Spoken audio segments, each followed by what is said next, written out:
গাধাকে সৃষ্টি করার পর তাকে বলা হলো সকাল থেকে সন্ধ্যা পর্যন্ত তাকে ক্লান্তিহীন পরিশ্রম করতে হবে,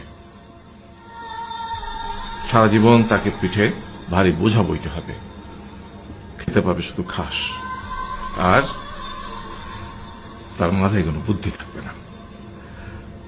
তার আয়ু হবে 50 বছর। গাধা করজোড়ে সৃষ্টিকর্তাকে বলল, আমি এত বছর বাঁচতে চাই না, আমাকে 20 বছর আয়ু দেওয়া হোক। সৃষ্টিকর্তা সেটাই মঞ্জুর করলেন।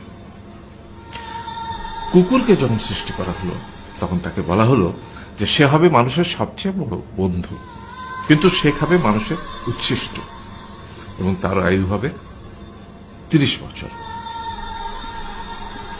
কুকুর সৃষ্টিকর্তাকে বলল, আমি এত বছর বাঁচতে চাই না, আমাকে 15 বছর আয়ু দেওয়া হোক। সেটাই মঞ্জুর করা হলো। এরপর বানরকে বলা হলো, তুমি শুধু গাছের এ ডাল থেকে ও ডালে ঝুল খাবে এবং নানান রকম ফন্দি ফিকির করে মানুষকে আনন্দ দিবে, তোমার আয়ু হবে 20 বছর। বানর বলল, আমি 20 বছর বাঁচতে চাই না, আমাকে 10 বছর দেওয়া হোক। সেটাই মঞ্জুর করা হলো। এবার এলো পুরুষ মানুষের পালা। তাকে বলা হলো যে তুমি হলে প্রাণীকুলের মধ্যে সবচেয়ে বিচক্ষণ এবং বুদ্ধিমান, সেই জন্য তোমাকে প্রাণীদের শিরোমণি করা হলো এবং তোমার আয়ু হবে 20 বছর।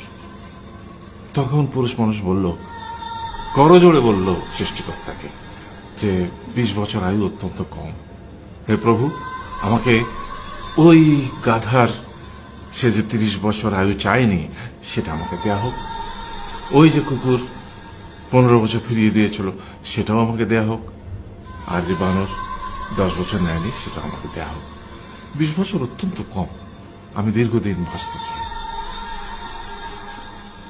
সৃষ্টিকর্তা সেটাও মঞ্জুর করলেন। তারপর কি হলো? সেই থেকে ছেলেরা পুরুষ মানুষ হিসেবে বাঁচে 20 বছর, তারপরের 30 বছর সংসারের বোঝা পিঠে করে বয়ে বেড়ায়, সেটা কার মতো? গাধার মতো।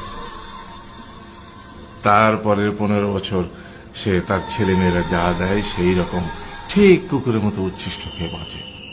আর তারপরে বৃদ্ধ বয়সে ঠিক বানরের মতো, যেমন গাছের এডাল থেকে ওডাল ঝুল খায় বানর, তেমনি এই ছেলের বাড়ি থেকে ওই ছেলের বাড়ি, আর নানান রকম ফন্দি ফিকির করে তার নাতি নাতনিদের আনন্দ দেওয়ার চেষ্টা করে।